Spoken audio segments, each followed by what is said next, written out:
کل کی نشست میں آپ نے سماعت کیا تھا رسول اللہ صلی اللہ تعالیٰ علیہ وسلم کی محبت ہمارے سینوں میں، ہمارے بچوں کے سینوں میں کس طرح کا ہونا چاہیے، اور محبت رسول نہ ہونے کا جو نقصانات ہیں وہ کیا کیا ہیں، وہ آپ لوگوں نے کل سماعت کیا تھا۔ اور یقین جانے صحابہ کرام رضوان اللہ تعالیٰ علیہ اجمعین، ان کی زندگی ہم تمام غلامان رسول کو یہ درس دیتی ہے، سکھاتی ہے کہ رسول اللہ صلی اللہ تعالیٰ علیہ وسلم کی محبت، عقیدت، رسول اللہ کا احترام ہمارے سینوں میں، ہمارے بچوں کے سینوں میں، ہماری قوم کے سینوں میں کس طرح ہونا چاہیے۔ علماء فرماتے ہیں کہ اگر رب کی قدرت اور رب کی شان کو دیکھنا ہو تو مصطفیٰ جان رحمت صلی اللہ تعالیٰ علیہ وسلم کی زندگی کو دیکھیں، اور اگر مصطفیٰ جان رحمت صلی اللہ تعالیٰ علیہ وسلم کی شان اور عظمت کو دیکھنا چاہتے ہو تو سیدنا صدیق اکبر رضی اللہ تعالیٰ عنہ کی زندگی کو دیکھیں۔ بلکہ عالموں کا فرمان ہے، صوفیوں کا کہنا ہے کہ اگر کسی کو کامل مومن دیکھنا ہو، سچا اور پکا مسلمان دیکھنا ہو، اور اگر کوئی یہ جاننا چاہتا ہو کہ ایک مسلمان کو کس طرح ہونا چاہیے تو وہ حضرت سیدنا صدیق اکبر رضی اللہ تعالیٰ عنہ کی زندگی سمجھے۔ ایمان کے لیے ضروری کیا تھا؟ ہر چیز سے بڑھ کر اللہ، اس کے رسول صلی اللہ تعالیٰ علیہ وسلم کی محبت ہونی چاہیے۔ رسول اللہ صلی اللہ تعالیٰ علیہ وسلم کی محبت ہونی چاہیے۔ اور خلیفہ اول حضرت ابوبکر صدیق رضی اللہ تعالیٰ عنہ کی زندگی جب آپ سماعت کریں گے، پڑھیں گے، تو آپ کو پتہ چلے گا کہ ایمان کسے کہتے ہیں اور سیدنا صدیق اکبر رضی اللہ تعالیٰ عنہ کا ایمان کیسے تھا۔ شاعر کہتا ہے کہ بیان کی زبان سے مرتبہ صدیق اکبر کا، کہ ہے یار غار محبوب خدا صدیق اکبر کا، زندگی بھر رشک کیا۔ اور صحابہ کرام کے سامنے جب حضرت سیدنا صدیق اکبر رضی اللہ تعالیٰ عنہ کا ذکر ہوتا تو وہ اتنا ہی احترام دیا کرتے تھے، اتنی ہی عزت کیا کرتے تھے حضرت سیدنا صدیق اکبر رضی اللہ تعالیٰ عنہ کا جتنا کہ کرنا چاہیے۔ بلکہ حضرت علی رضی اللہ تعالیٰ عنہ آپ ارشاد فرماتے ہیں کہ نبی کے بعد، اللہ کے رسول صلی اللہ تعالیٰ علیہ وسلم کی ذات کے بعد اگر اس دھرتی پر، اس زمین پر کوئی سب سے زیادہ مقام اور مرتبہ رکھتا ہے، سب سے زیادہ افضل و اعلیٰ ہے، تو حضرت سیدنا صدیق اکبر رضی اللہ عنہ۔ اور ایک اور بات بتاؤں آپ لوگوں کو کہ وہ دور جب رسول اللہ صلی اللہ علیہ وسلم نے نبوت کا اعلان نہیں کیا، بڑا خطرناک دور تھا۔ کوئی گناہ ایسا نہیں جو اس وقت نہ ہوا، اور سب سے بڑا گناہ کیا تھا جانتے ہو؟ گھونٹ گھونٹ پر شراب پی جاتی تھی، دن بھر لوگ شراب پیتے تھے، لقمے لقمے پر شراب پیتے تھے۔ اللہ، شراب کی بوتلیں ہاتھوں میں رہا کرتی تھی، شراب کے لوگ عادی تھے، کوئی تھا ہی نہیں ایسا جو شراب نہ پیتا ہو، ماحول ہی تھا شراب پینے کا۔ ایسے ماحول میں بھی اللہ تبارک و تعالیٰ نے حضرت سیدنا صدیق اکبر رضی اللہ تعالیٰ عنہ کو یہ تمام کام جو شریعت کے خلاف ہے، جسے اللہ اس کے رسول پسند نہیں کرتے ہیں، نبوت کے اعلان ہونے سے پہلے بھی اللہ تبارک و تعالیٰ نے اپنے محبوب کے یار سیدنا صدیق اکبر رضی اللہ تعالیٰ عنہ کو محفوظ کر رکھا۔ بلکہ اعلیٰ حضرت سرکار آپ کے بچپن کا ایک واقعہ لکھتے ہیں۔ سرکار اعلیٰ حضرت علیہ رحمت الرضوان لکھتے ہیں کہ آپ کی عمر 12 سال یا 15 سال کی تھی۔ تو جیسے ہر باپ کرتا ہے، یہ بیٹے، یہ کسی نہ کسی کے بیٹے ہیں، آپ میں سے بھی کسی نہ کسی کو کچھ ہوگی، تو جب باپ مسجد کی طرف آتا ہے تو اپنے بیٹے کو بھی اپنا ہاتھ پکڑا کر کے لے آتا ہے، اور لانے کا مقصد یہ ہوتا ہے کہ یہ مسجد میں آئے گا، نماز پڑھتے ہوئے دیکھے گا، یہ بھی نماز سیکھے گا، اسے بھی پتہ چلے گا کہ اللہ کی عبادت کرنی چاہیے۔ مقصد یہی ہوتا ہے اکثر لوگوں کا۔ اسی لیے لوگ اپنے بچوں کو لے کر کے آتے ہیں۔ اعلیٰ حضرت سرکار لکھتے ہیں کہ آپ کی عمر سیدنا صدیق اکبر کی عمر 12 سال تھی یا 15 سال تھی۔ آپ کے والد محترم ابو قحافہ جو بعد میں صحابی ہوئے، حضرت ابو قحافہ رضی اللہ تعالیٰ عنہ آپ کو اپنے ساتھ لیے اور بت خانے میں پہنچ گئے، جہاں پر بت رکھے ہوئے بت خانے میں پہنچ گئے اور جا کر کے کہا بیٹا یہ ہمارے معبود ہیں، یہ ہمارے خدا ہیں، ان کے سامنے سجدے کرو، سر جھکاؤ، ماتھا ٹیکو۔ کہتے ہیں اتنا بتا کر کے سیدنا صدیق اکبر کسی کام کے تحت نکل گئے۔ ادھر وہ باہر گئے اور ادھر اللہ کے محبوب نے جو ہے اس باطل خدا سے سوال کرنا شروع کر دیا، اس بت سے سوال کرنا شروع کر دیا۔ کہا اچھا تم ہمارے معبود ہو، تم خدا ہو، چلو میں تم سے سوال کرتا ہوں، میرے سوالوں کا جواب دو۔ حضرت سیدنا صدیق اکبر رضی اللہ تعالیٰ عنہ سوال کرتے ہیں اگر تم خدا ہو تو میں بھوکا ہوں، مجھے کھانا کھلاؤ، مجھے کھانا لا کر دو۔ اگر تم خدا ہو میرے پاس لباس نہیں ہے، مجھے لباس نہیں ہے۔ آپ جانتے تھے کہ یہ بت ہے، ان میں یہ طاقت نہیں ہے کہ یہ بول سکے، جواب دے سکے۔ جب آپ نے سوال کیا کوئی جواب نہیں ملا تو سیدنا صدیق اکبر نے ایک بڑا سا پتھر اٹھایا اور اٹھا کر کے کھینچ دیا اور کہا اگر تم معبود ہو، خدا ہو تو اپنے آپ کو بچا کر کے دکھاؤ، اپنے آپ کی حفاظت، اپنے آپ کی حفاظت کر کے بتاؤ۔ اور اس پتھر سے مارا، بڑا سا پتھر اٹھا کر کے مارا تو بت جو ہے منہ کے بل زمین پر گر گیا۔ ابھی بت کو مارا ہی تھا، بت زمین پر گرا ہی تھا کہ اتنے میں آپ کے والد آ گئے۔ اور جب والد نے، باپ نے دیکھا کہ بیٹے نے ایسی حرکت کی ہے کہ جس کے سامنے لوگ ماتھا ٹیکتے ہیں، بیٹے نے جو ہے اسے ہی مار کر کے گرا دیا، دوڑ کر کے آئے، سیدنا صدیق اکبر کے ہاتھ کو پکڑا اور کہا تم نے یہ کیا کیا؟ میں نے تم سے کہا تھا کہ یہ خدا ہے، ان کے سامنے سر جھکاؤ، ماتھا ٹیکو، ان کے سجدے کرو، اور تم نے انہی پر جو ہے وار کر دیا۔ کہتے ہیں کہ جس طرح ایک باپ جب اپنے بیٹے سے غصے میں ہوتا ہے تو ہاتھ پکڑ کر کے جو ہے گھسیٹنے لگتا ہے، حضرت سیدنا صدیق اکبر کے والد محترم حضرت ابو قحافہ نے سیدنا صدیق اکبر کے ہاتھ کو پکڑا اور غصے میں آپ کو گھر لے کر کے آئے، آپ کی والدہ کے سامنے لا کر کے کھڑا کر دیا اور کہنے لگے جانتی ہیں آپ کہ آپ کے بیٹے نے کیا کیا ہے؟ کہا کیا کیا ہے؟ کہا بت خانے میں گئے، میں نے ماتھا ٹیکنے کے لیے کہا، سجدہ کرنے کے لیے کہا، ماتھا ٹیکنا تو دور سی بات ہے، انہوں نے پتھر مار کر کے جو ہے بت کو گرا دیا۔ غصے میں تھے حضرت ابو قحافہ، غصے میں تھے، ڈانٹ رہے تھے، آپ نے سختی کر رہے تھے کہ آپ کی والدہ نے کہا ابو قحافہ آپ ڈانٹے نہ، آپ بچے پر سختی نہ کریں، یہ بچہ جو ہے معمولی بچہ نہیں، یہ ذرا جملے پر غور کرنا، دھیان سے سننا، کون صدیق اکبر ہے؟ نبی کے بعد ان کو سب سے افضل کیوں کہا جاتا ہے؟ افضل البشر بعد الانبیاء بالتحقیق کیوں کہا گیا ہے؟ تو آپ کی والدہ کہتی ہے کہ معمولی بچہ نہیں ہے، جب یہ پیدا ہوا تھا تو غیب سے آواز آ رہی ہے، غیب سے آواز آ رہی ہے خاتون مبارک ہو تجھے مبارک ہو، خوشخبری ہو تجھے، تیرے گھر جو بچہ پیدا ہوا ہے یہ معمولی بچہ نہیں ہے بلکہ یہ اللہ کے محبوب کا محبوب ہے، یعنی اللہ کے محبوب کا یار، سبحان اللہ، یہ ابھی پیدا ہوئے ہیں، محبوب کا یار ہے، آسمان کے اس کا نام صدیق ہے جو کتابوں میں آتا ہے۔ اس سے آپ کو کیا معلوم ہو رہا ہے، کیا پتہ چل رہا ہے کہ صدیق اکبر کی پیدائش ہوئی ہے ابھی، اور یہ اعلان کیا جا رہا ہے کہ یہ معمولی بچہ نہیں ہے، اسے اللہ تعالیٰ نے اپنے محبوب کے دوستی کے لیے بھیجا ہے، اپنے محبوب کا یار بنا کر کے بھیجا ہے۔ علماء فرماتے ہیں کہ اسے پتہ یہ چلتا ہے کہ ابو بکر صدیق رضی اللہ تعالیٰ عنہ پیدا ہونے کے بعد رسول اللہ کے دوست نہیں بنے، پیدا ہونے کے بعد رسول اللہ کے ساتھی نہیں بنے، بلکہ اللہ تبارک و تعالیٰ نے سیدنا صدیق اکبر رضی اللہ تعالیٰ عنہ کو اپنے محبوب کا یار بنا کر پیدا ہی کیا، پھر جا کر کے یہ لقب حاصل ہوا افضل البشر بعد الانبیاء۔ لوگ دیکھیں گے آپ کہ سیدنا صدیق اکبر کا ذکر بہت کم ہی لوگ کرتے ہیں، لیکن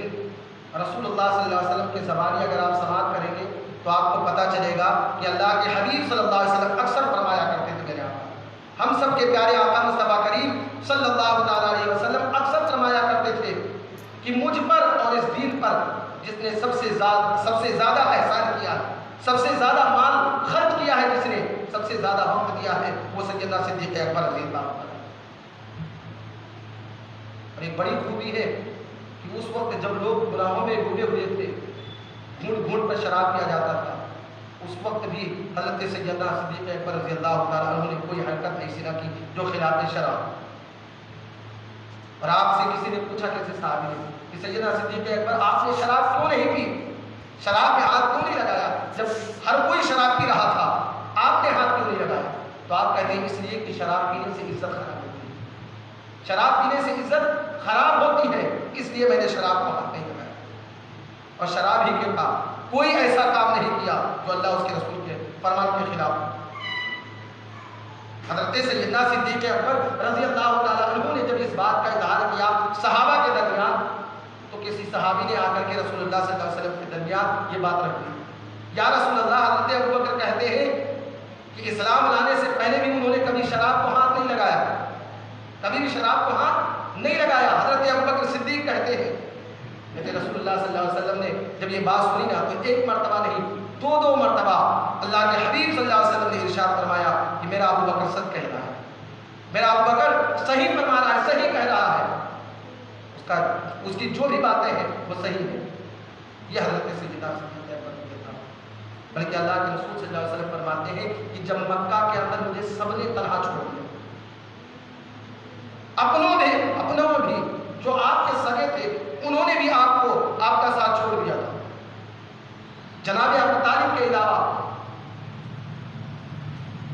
کوئی آپ کے ساتھ نہیں تھا، آپ کے سگے ہی آپ کے دشمن بنے ہوئے تھے، ابو جہل، ابو لہب سگا چچا ابو لہب، آپ کے سگے ہی آپ کے دشمن بنے ہوئے، سب نے تنہا چھوڑ دیا، چاروں طرف سے ستایا جا رہا تھا، کوئی دھول ڈال رہا تھا، کوئی فضول باتیں کر رہا تھا، کوئی بھدی باتیں کر رہا تھا، کوئی پتھرے برسا رہا تھا، کوئی راستے میں کانٹے ڈال رہا تھا، کوئی راستے میں گڑھے کھود رہا تھا، کیا کیا نہیں کیا گیا۔ مکہ کے سرزمین پر جب کفار مکہ اللہ کے حبیب صلی اللہ تعالیٰ علیہ وسلم کو طرح طرح کی پریشانیاں ڈال رہے تھے رسول اللہ صلی اللہ علیہ وسلم پر، اور الگ الگ طریقے سے پریشان کر رہے تھے، اللہ کے حبیب صلی اللہ علیہ وسلم ارشاد فرماتے ہیں کہ جب سب نے تنہا مجھے چھوڑ دیا، اس وقت جو میرے ساتھ تھا اور میرے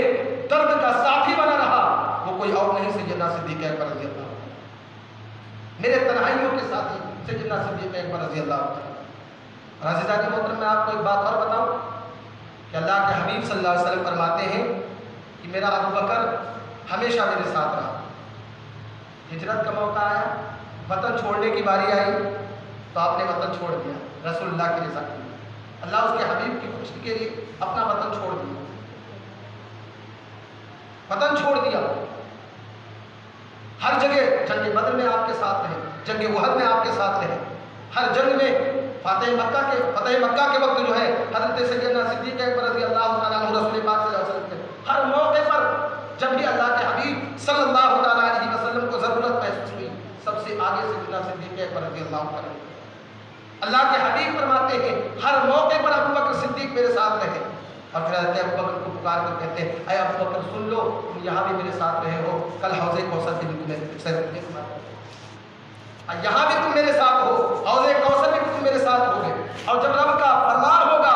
اے اللہ کے نبی، اے اللہ کے حبیب آپ جنت میں داخل ہو جائیں، تو اللہ کے رسول فرماتے ہیں میں اکیلے جنت میں داخل نہیں ہوں گا، میں اکیلے جنت میں نہیں جاؤں گا، بلکہ جب مجھے جنت میں داخل ہونا ہوگا میں اپنے ابوبکر کو اپنے ساتھ لے لوں گا۔ سبحان اللہ، کتنی بڑی بات ہے۔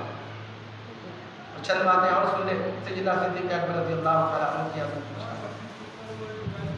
سیدہ عائشہ صدیقہ کہتی ہے کہ چاندنی رات تھی، آسمان پر ستارے چمک رہے تھے اور اللہ کے حبیب صلی اللہ تعالیٰ علیہ وسلم اپنا سر انور میری گود میں رکھ کر کے آرام کر رہے تھے۔ حضرت سیدہ عائشہ صدیقہ رضی اللہ تعالیٰ عنہ کہتی کہ میری نظر آسمان کے ستاروں پر پڑی تو میرے دل میں ایک سوال پیدا، میرے دل میں ایک خیال آیا، میں نے رسول اللہ صلی اللہ علیہ وسلم سے سوال کر لیا، یا رسول اللہ صلی اللہ تعالیٰ علیہ وسلم یہ آسمان پر جتنے ستارے چمک رہے ہیں، آسمان پر ستاروں کی جتنی تعداد ہے، اے اللہ کے حبیب صلی اللہ تعالیٰ علیہ وسلم آپ یہ بتائیں آپ کے صحابہ میں کیا اتنی تعداد میں کسی کی نیکیاں ہیں؟ آسمان پر جتنے ستارے ہیں کیا آپ کے صحابہ میں کسی کی اتنی نیکیاں ہیں؟ اللہ کے حبیب صلی اللہ علیہ وسلم نے ارشاد فرمایا ہاں عائشہ ہے۔ حضرت سیدہ عائشہ کا خیال تھا کہ جب میں یہ سوال کروں گی تو جواب میں آئے گا کہ تمہارے والد محترم کتنی نیکیاں ہیں۔ آپ نے پوچھا کس کی نیکیاں اتنی ہے جتنی کہ آسمان کے جو ہے ستارے ہیں؟ تو اللہ کے حبیب صلی اللہ علیہ وسلم نے فرمایا کہ میرے عمر کی نیکیاں اتنی ہے جتنی کہ آسمان کے ستارے آسمان پر جتنے ستارے ہیں میرے عمر کی نیکیاں اتنی ہے۔ حضرت سیدہ عائشہ نے فوراً پوچھا یا رسول اللہ اگر عمر کی اتنی ساری نیکیاں ہیں تو میرے والد محترم کی نیکیاں کدھر ہیں؟ اب ذرا سنیں رسول اللہ صلی اللہ علیہ وسلم کے زبانی سیدنا صدیق اکبر رضی اللہ تعالیٰ عنہ کی شان آپ کی عظمت، اللہ کے حبیب صلی اللہ تعالیٰ علیہ وسلم ارشاد فرماتے ہیں اے عائشہ عمر کی ساری نیکیاں ایک طرف، ابو بکر کی ایک نیکی ایک طرف، ابو بکر کی ان تمام نیکیوں کے برابر سیدنا صدیق اکبر رضی اللہ تعالیٰ عنہ کی صرف ایک نیکی، ایک نیکی، صرف ایک نیکی عمر فاروق اعظم کی پوری زندگی کی نیکی کے برابر ہے۔ اور کون کہہ رہا ہے یہ؟ اللہ کے حبیب صلی اللہ تعالیٰ علیہ وسلم۔ تو عمر اکثر کہا کرتے تھے کہ ابو بکر مجھے وہ رات والی نیکی دے دے اور میری زندگی بھر کی ساری نیکیاں دے دے، اس کے بدلے وہ رات والی نیکی کو ہجرت کے وقت جو اللہ کے رسول صلی اللہ تعالیٰ علیہ وسلم کے ساتھ حضرت سیدنا صدیق اکبر رضی اللہ تعالیٰ عنہ نے جو غار میں جو ہے وقت گزارا تھا اللہ کے رسول صلی اللہ علیہ وسلم کے ساتھ، وہ والی نیکی اس نیکی کا ذکر کیا جا رہا ہے۔ حضرت ابو بکر صدیق رضی اللہ تعالیٰ عنہ کی شان یہ کم ہے کہ رسول اللہ تعریف کر رہے ہیں، مراد مصطفیٰ سیدنا عمر فاروق اعظم رضی اللہ تعالیٰ عنہ یہاں تک کہتے ہیں کہ کاش میں ابو بکر کے سینے کا ایک بال ہوتا، کاش میں ابو بکر کے سینے کا ایک بال ہوتا۔ کتنی کیا شان ہے، کیا عظمت ہے سیدنا صدیق اکبر رضی اللہ عنہ۔ اور آخری بات میں آپ کے سامنے پیش کروں کہ حضرت علی مرتضیٰ رضی اللہ تعالیٰ، حضرت سیدنا صدیق اکبر رضی اللہ تعالیٰ عنہ کی شان میں جو ہے وہ کچھ لوگ جو ہے زبان درازی کر رہے ہیں، حضرت سیدنا صدیق اکبر کی شان میں گستاخی کر رہے ہیں یا گستاخانہ جملے استعمال کر رہے ہیں، اور وہ کہتے ہیں کہ ہم علی سے محبت کرنے والے ہیں، ہم شیعان علی ہیں، ہم علی سے محبت کرتے ہیں، لیکن انہیں معلوم نہیں جس کی شان میں وہ گستاخی کر رہے ہیں نا، حضرت علی رضی اللہ تعالیٰ عنہ اس شخصیت پر، اس ذات پر جو ہے اپنی جان نثار کرتے تھے، اپنی جان نثار کرتے تھے۔ حضرت علی کو حضرت ابو بکر صدیق سے بڑی محبت تھی، اور یہ جملہ حضرت ابو بکر صدیق رضی اللہ تعالیٰ عنہ کی شان میں حضرت علی نے ہی کہا تھا کہ اس زمین پر، اس دھرتی پر اگر نبی کے بعد جو سب سے افضل ہے اور سب سے زیادہ بلند مقام رکھتا ہے وہ حضرت سیدنا ابو بکر صدیق۔ یہ پتہ نہیں کہاں، یہ پتہ نہیں جو ہے کہاں کھوئے ہوئے ہیں، انہوں نے پتہ نہیں کیا پڑھ لیا ہے، ان کے دل میں، ان کے ذہن میں پتہ نہیں کون سی گندگی بھر گئی ہے کہ حضرت علی کی تو تعریف کرتے ہیں اور حضرت سیدنا صدیق اکبر اور سیدنا عمر فاروق اعظم کی برائی کرتے ہیں۔ آخری بات جو لگی یہ واقعہ سنے آپ، حضرت علی رضی اللہ تعالیٰ بیٹھے ہوئے تھے اور سیدہ عائشہ صدیقہ کہتی ہے کہ میرے والد محترم میں اکثر دیکھتی ہوں، میرے والد محترم جب بھی حضرت علی کو دیکھتے، حضرت علی کو دیکھ کر مسکراتے، ابو بکر علی کو دیکھتے اور علی حضرت ابو بکر کو دیکھتے، ایک دوسرے کو دیکھ کر کے یہ دونوں آپس میں مسکرا لیتے، بات سمجھ نہیں آتی۔ سیدنا صدیق اکبر رضی اللہ تعالیٰ عنہ نے حضرت علی کو دیکھا تو آپ نے تبسم فرمایا، ہم مسکرائے تو حضرت علی نے پوچھ لیا اے یار غار صدیق اکبر، آپ مجھے دیکھ کر مسکرا رہے ہیں، تبسم فرما رہے ہیں، کوئی وجہ ہے؟ تو سیدنا صدیق اکبر رضی اللہ تعالیٰ عنہ فرماتے ہیں ہاں علی، آپ کو دیکھ کر کے رسول اللہ صلی اللہ علیہ وسلم کو فرمان یاد آ گیا، اللہ کے حبیب صلی اللہ تعالیٰ علیہ وسلم نے ارشاد فرمایا تھا کہ جنت میں وہی جا سکتا ہے جس کو میرے علی اجازت دیں گے، جسے علی اجازت دیں گے جنت میں وہی داخل ہو سکتا ہے۔ اے علی، تمہیں دیکھ کر کے رسول اللہ کا یہ فرمان دیتا ہے۔ حضرت علی کہتے ہیں اگر ایسی بات ہے تو آپ کو بھی مبارک ہو، آپ کو بھی مبارک ہو۔ حضرت علی پوچھتے ہیں، حضرت ابو بکر پوچھتے ہیں علی مجھے کس بات کی مبارکباد؟ تو تو کہتے ہیں جس نبی سے آپ نے یہ فرمان سنا تھا اسی نبی سے میں نے بھی یہ فرمان سنا ہے کہ اللہ کے حبیب صلی اللہ تعالیٰ علیہ وسلم نے ارشاد فرمایا، اے علی جنت میں جانے کی اجازت اسی کو دینا جس کے سینے میں، جس کے دل میں حضرت سیدنا صدیق اکبر رضی اللہ تعالیٰ عنہ کی محبت۔ علماء بڑے فخر سے، بڑی جو ہے شان سے جو ہے حضرت سیدنا صدیق اکبر حضرت علی رضی اللہ تعالیٰ عنہ کی محبت میں اس واقعے کو بیان۔